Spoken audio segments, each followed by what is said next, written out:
The Silent Fire, A Journey Back to Self Part. The Restless Silence. In the early hours of the morning, as the world outside their home settled into quiet, Mira lay awake in bed, her mind a tangled mess of nostalgia and restlessness. The weight of her husband's steady breaths beside her only seemed to deepen the sense of stillness enveloping her. It was a familiar routine now. She'd watch the dark ceiling, hands idle by her sides, as she tried to remember what it was like to feel alive. When Mira looked at her life from a distance, it was painted with the kind of luxury and freedom she'd once dreamed of. She'd clawed her way out of poverty, struggling through 3 part-time jobs to help both her and her husband survive. And for a brief shining time, she'd even found a career she loved, a career she'd chosen in the whirlwind excitement of discovering who she was. But her husband, with his unshakable ambition and tenacity, quickly rose through the ranks of his field, pulling her along with him into a life of financial freedom. When he told her, in his calm, rational way, that her anxiety was eating away at her, she'd understood. She'd quit her job, left her career behind, and accepted the life of travel and leisure he'd promised would soothe her. And for a while, she'd convinced herself it was enough. Yet here she was, lying in the dark, haunted by the memories of late nights, hunched over her laptop, fingers tapping away at keys as the code she'd written came to life. Back then, every line felt like a heartbeat, a steady pulse reminding her she was making something of her own. Now her days were filled with wandering, roads, trails, airports, and her hands were empty, idle. She closed her eyes, but she could almost hear the old familiar hum of her laptop calling her back. If you found this content enjoyable, stay with us and join. The Silent Fire, A Journey Back to Self, Part 2. The ghost of ambition days bled into each other, a blend of leisure activities and fleeting moments of pleasure, yet something in Mira shifted, the itch growing impossible to ignore. She'd spend hours scrolling through old work, drafts of games she'd coded, designs she'd crafted, all stored on a forgotten drive. The nostalgia was bittersweet. She could feel the ghosts of her ambitions haunting her, whispering reminders of the person she'd once been. One morning, as her husband prepared for work, she caught a glimpse of herself in the mirror.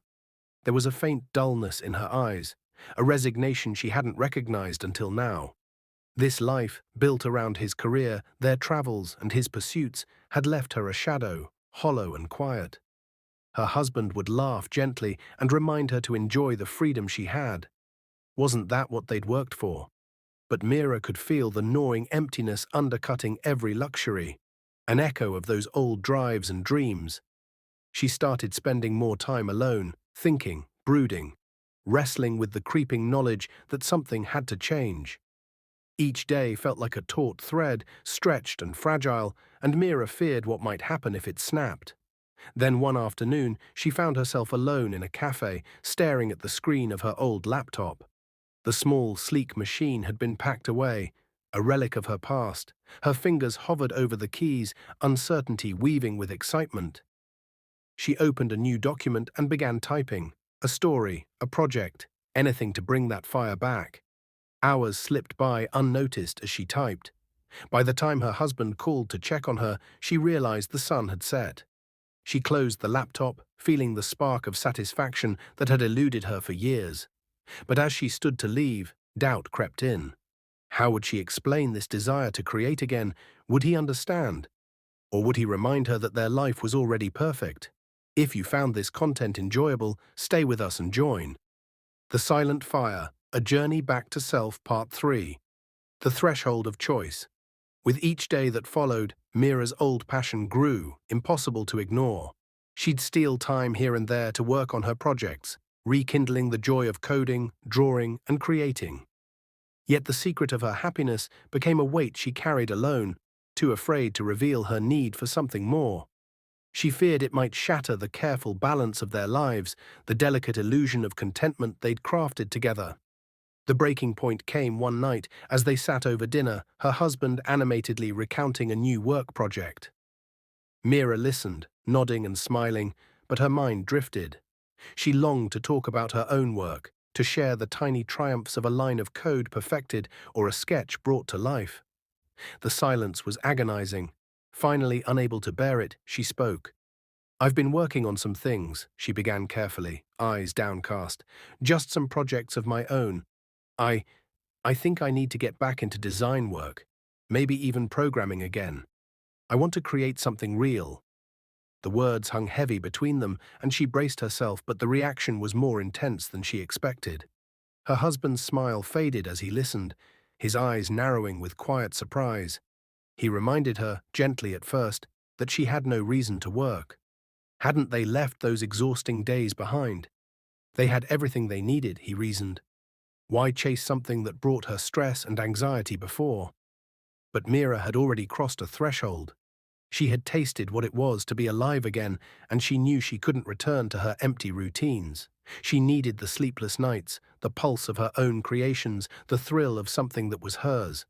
The argument that followed was hushed yet fierce, revealing the fracture lines in their otherwise seamless life.